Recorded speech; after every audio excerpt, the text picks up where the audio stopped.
বন্ধুরা, মাঝকাটা মেকার থেকে আমি রূপা নিয়ে চলেছি খুব সুন্দর একটা ব্লগ।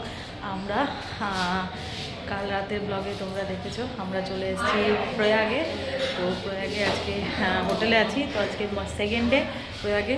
তো কী করবো না করবো, কোথায় যাবো, সব তোমাদের সাথে শেয়ার করবো। তো চলো দেখতে থাকো।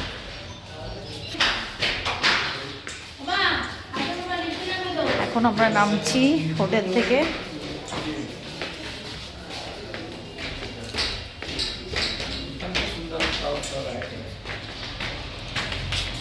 আমাদের হোটেল,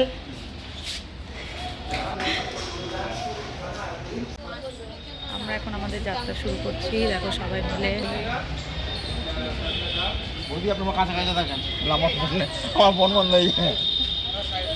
আছে তো, এই তো সামনেই আছে।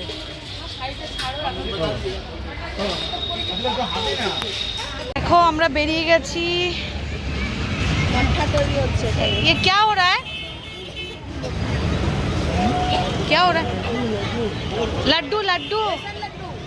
দেখো এখানে বেসনের লাড্ডু তৈরি হচ্ছে।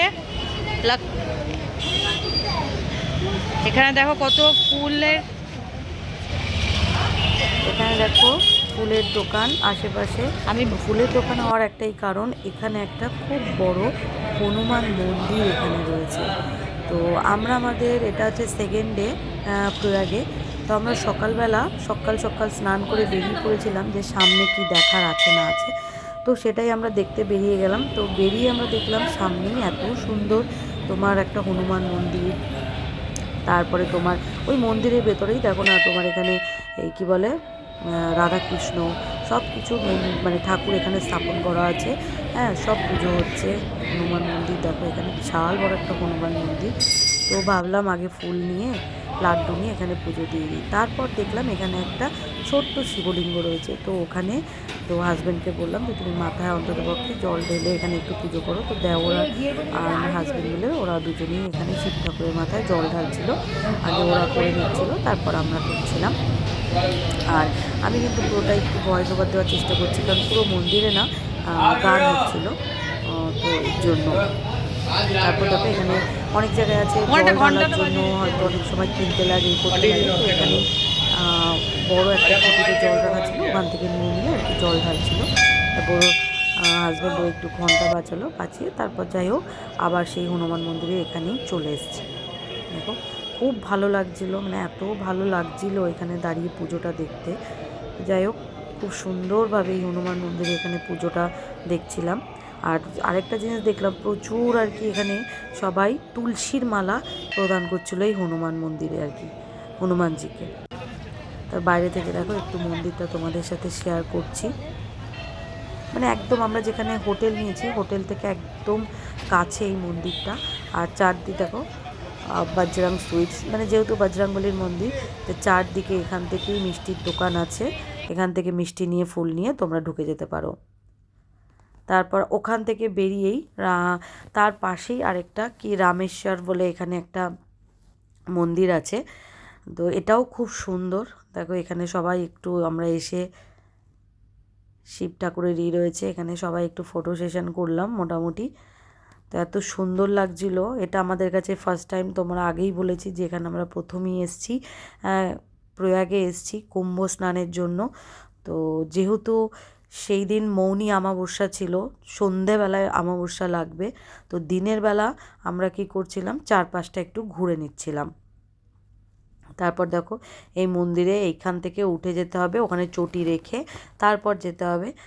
তো এখানে আমরা আস্তে আস্তে দেখো এই জায়গাটা অনেক দোকানপত্র আছে। তুমি যদি এখান থেকে ফুল মিষ্টি নিতে চাও এখান থেকে নিতে পারো, নিয়ে তারপর তুমি ভেতরে পুজোর জন্য যেতে পারো। তারপর দেখো এখানে মা গঙ্গার মূর্তি আছে, মা যমুনার মূর্তি আছে, আর মা সরস্বতীর মূর্তি আছে। এইখানে যে আমরা প্রয়াগে এসছি, যে সঙ্গম যেটাকে বলে ত্রিবেণী সঙ্গম, যেখানে মানুষ স্নানের জন্য পাগল, যেখানে মানে অমৃত স্নান করার জন্য এই মা গঙ্গা যমুনা সরস্বতীর মেলবন্ধন, এটাই হচ্ছে সেই তিন মায়ের মূর্তি এখানে রয়েছে। আরেকটা জিনিস যেটা দেখতে পারলাম, আমরা নবগ্রহ কিন্তু দেখো শুনেছি নবগ্রহের মন্দির হয় জানি, কিন্তু এই টাইপের মূর্তি এইখানে ফার্স্ট টাইম দেখলাম। মানে দেখে এত ভালো লাগলো, যেন একটা অন্যরকম কিছু পেলাম এরকম লাগলো। হঠাৎ গিয়ে এরকম একটা নবগ্রহের মন্দির দেখলাম। তো এখানে যাওয়ার পথে দেখো এখানে বিশাল বড় একটা হনুমানজির মূর্তি আছে, বজরংবলীর, সেটা একটু শেয়ার করলাম তোমাদের সাথে। দেখো এখানে বিশাল বড় একটা হাতির মূর্তি রয়েছে। এখানে সবাই যে যার মতো বসে আছে, ফটো সেশন করছে। তারপর ঠিক এর উল্টো দিকেই রয়েছে, তোমাদের এবার দেখাবো এই মন্দিরটা দিয়ে আমরা আস্তে আস্তে ওপরে চলে যাব, যেটা হচ্ছে দেখো নবগ্রহের মন্দির। মানে আমি এটা ফার্স্ট টাইম আমার কাছে এরকম দেখে মানে আমি অবাক হলাম। মানে আমরা নবগ্রহ জানি, কিন্তু সেই মন্দিরটা এরকমভাবে সামনে এত মূর্তি দিয়ে দেখতে পারবো, মানে এটা ভাগ্যে না থাকলে সম্ভব হয় না। সত্যি কথা বলতে গেলে তীর্থ করতে গেলে ভাগ্য লাগে। এখানে দেখো, মানে আমি তোমাদের খুব লুকিয়েই একটু একটু ভিডিও দেখাচ্ছি, কারণ এখানে একদম স্ট্রিক্টলি বারণ ছিল, কোনো রকম মোবাইল অ্যালাউ হবে না। দেখো, তারপর এখানে দেখো একদম পিতলের লক্ষ্মী ঠাকুর। এগুলো সব আমি মানে একদম খুব মানে লুকিয়ে লুকিয়ে আমি ভিডিওটা করেছি। এটা হচ্ছে খাট্টু শ্যামজি কি মন্দির। এটা হচ্ছে আমরা জিজ্ঞেস করলাম এই খাট্টু খাট্টু শ্যামজি এটা কিসের হয়, এটা বললো কৃষ্ণেরই আরেকটা রূপ, যেটা এখানে রয়েছে। কৃষ্ণের পূজা আর কি, এখান থেকে হয়ে পূজাটা হয় এই খাট্টু শ্যামজি। তা এই খাট্টু শ্যামজি যেটা শুনলাম, এটা আমার কাছে প্রথম আমি শুনলাম। দেখো তোমাদের সামনে নিয়ে যাই, ভগবান দর্শন করাই।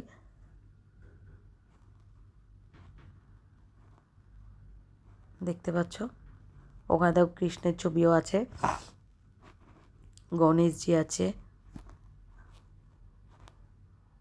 এখানে দেখো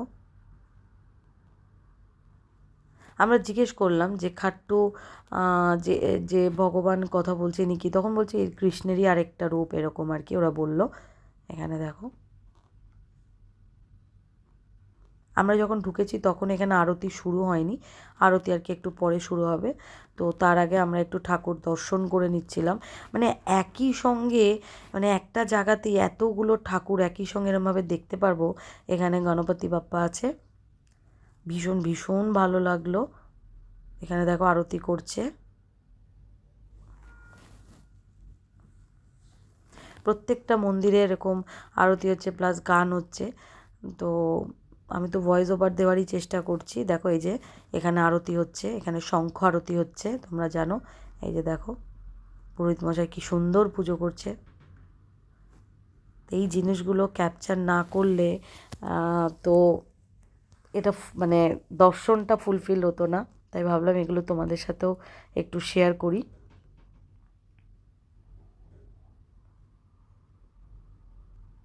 তারপর মন্দির থেকে আস্তে আস্তে বেরিয়ে মন্দিরের বাইরে সিঁড়িতে আমরা একটু বসে বসে সবাই একটু ফটো তুলছিলাম। তারপর দেখো এই যে পুজো দেওয়া হয়েছে, এই যে সবাই মিলে একটু প্রসাদ প্রসাদ নিচ্ছিলাম। নিচে মোটামুটি এখনই এখান থেকে এখনই ওদের আরতি হয়ে গেছে, এখনই আর কি ওরা গেট বন্ধ করে দেবে, তাই ওরা বলছিল এখান থেকে আর কি চলে যাওয়ার জন্য। তারপর বাইরে কিছু মূর্তি ছিল, সেগুলো দেখো এখানে হনুমানজি, রামজি, সীতা সব কিছুর এখানেই রয়েছে। তো এই মন্দিরটা পাশে আরেকটা মন্দির, যেটা আর ঢুকতে পারলাম না কারণ অলরেডি ওটা বন্ধ হয়ে গেছিলো। তো এইটুকুনি জায়গার মধ্যে এতগুলো ঠাকুর দর্শন করতে পেরেছি, আর সবচেয়ে বড় কথা নবগ্রহ এরমভাবে দর্শন করতে পাবো ভাবতে পারিনি। তবে যদি সবকটা নবগ্রহ মূর্তি তোমাদের দর্শন করাতে পারতাম খুবই ভালো লাগতো। তারপর ওখান থেকে বেরিয়ে দেখো বাইরের দিকটা, বাইরে থেকে তোমাদের একটু শেয়ার করছি মন্দিরটা। আমরা সকালের দিকটা এরকমভাবেই চারপাশটা ঘুরে নিয়েছি। তা যাই হোক সকালে আমরা একদম না খেয়ে বেরিয়েছিলাম, যেহেতু পুজো দেবো তাই। তারপর চলে এলাম এখানে চা খেতে, এই দাদার দোকানে ভীষণ ফেমাস চা। আর সঙ্গে সঙ্গে একটু দেখো তোমরা পেছন থেকে সবাই দেখো মাথায় কীরকম ব্যাগ নিয়ে মানুষের এত পুণ্য স্নান, অমৃত স্নান করার জন্য মানুষ পাগল। মানে পাগল না, মানুষের ভক্তি এত যে মানুষ কোথা থেকে দেখো কত মানুষের পায়ে চটিও নেই, এভাবেই চলছে। তারপর আরেকটা জিনিস দেখলাম এখানে খুব সুন্দর, দেখো তোমার বেসনের লাড্ডু তৈরি হচ্ছে, কি কি সুন্দর লাগছে, কত মানুষ এইভাবে এখানে বেসনের লাড্ডু তৈরি করছে। তারপর ওখান থেকে চলে যাব লাঞ্চ করতে, গিয়ে দেখলাম এখানে দেওয়া রয়েছে এমন একজনের সঙ্গে দেখা, তারা দিল্লি থেকে, নিউ দিল্লি থেকে বাইকে করে এসছে কুম্ভ স্নান করতে, এই দুজন ভদ্রলোক। তো ওদেরকেও একটু শেয়ার করলাম আমার ব্লগে যে মানুষ কোথা থেকে এসছে। আরও কিছু শেয়ার করছি, দেখো ট্রেনে করে মানুষ কোথা দিয়ে নামছে, যেখানে স্টেশনে ট্রেন দাঁড়াবে না, তো কোথাও একটা স্টেশনের আগে লোক দাঁড়িয়েছে, আর কীভাবে লোকে ওই ঢাল দিয়ে মাথায় ব্যাগ নিয়ে ওখান থেকে আসছে। মানুষ এই পুণ্য স্নানের জন্য কোথা থেকে কিভাবে আসছে। তারপর ওখান থেকে হাঁটতে হাঁটতে আমরা চলে গেলাম ইস্কন মন্দিরে। এখন আমরা চলে এসেছি ইস্কন টেম্পলে। এটা 3টে ভাগে তৈরি হচ্ছে, গঙ্গা, যমুনা, সরস্বতী 3টে ভাগে।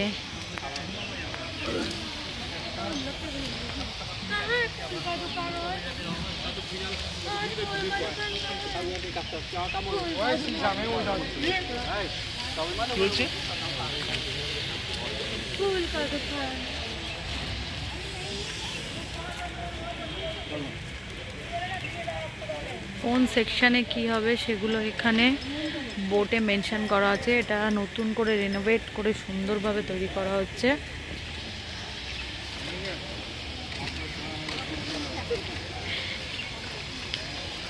এখানটা দেখো রাধা কৃষ্ণের বেণীমাধব আছে, এখানটা সেই মূর্তি এখানে স্থাপিত হবে, সেইভাবে এখানে রেনোভেট হচ্ছে।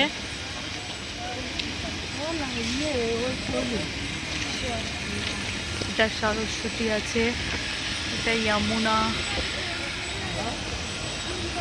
ওই লাস্টে আছে গঙ্গা। এখানে ইসকনের বেদিক একাডেমি, এখানে কালচারাল প্রোগ্রামের জন্য এই জায়গাটা তৈরি করা হচ্ছে। এই জায়গাটা পুরো কালচারাল প্রোগ্রামের জন্য এই জায়গাটা পুরোটাই রেনোভেট করা হচ্ছে। তারপরে ইস্কন টেম্পলের ওখান থেকে বেরিয়ে ঠিক একটা ছোট ব্রিজ আছে, ওই নিচ থেকে নেমে আমরা চলে গেলাম এই যমুনা নদীর ধারে। এটা হচ্ছে যমুনা নদী। এখানে নেমে এলাম, এসে একটু তোমাদের শেয়ার করছি যমুনা নদীটা। তা এখনও যারা কুম্ভ যাওনি, যদি মনে করো যে কুম্ভ যাবে, অমৃত স্নান করবে বা ত্রিবেণী সঙ্গমে স্নান করতে পারবে না, তারা এই যমুনা নদীতেও ডুবকি লাগাতে পারে। তারপর ওখান থেকে ফিরে এসে দেখছি ইস্কন টেম্পলে সবাইকে প্রসাদ দিচ্ছিল, এই রুটি আর ডাল। ওখান থেকে হয়ে এইবার আমরা ভেতরে চলে গেলাম ইস্কন টেম্পলের ভেতরে।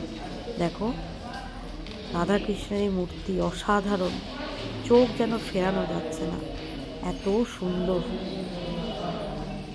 অসাধারণ লাগছে দেখে। একদম শেষ মুহূর্তে এসে ভাবলাম কিছু আজকের জন্য স্মৃতি ধরে রাখা, আগামী দিনের জন্য কিছু ফটো শেয়ার করছি তোমাদের সাথে। তো বন্ধুরা, আজকে সকাল থেকে একদম দুপুর পর্যন্ত তোমার যেই মন্দিরগুলো ঘুরলাম, নবগ্রহের মন্দির, খাট্টুরামের মন্দির, সব কিছু কেমন লাগলো অতি অবশ্যই জানিও। তো যদি ব্লগটা ভালো লেগে থাকে, ব্লগটা ছেড়ে যাওয়ার আগে like, comment, share and subscribe করতে একদম ভুলো না। Thank you for watching, tata.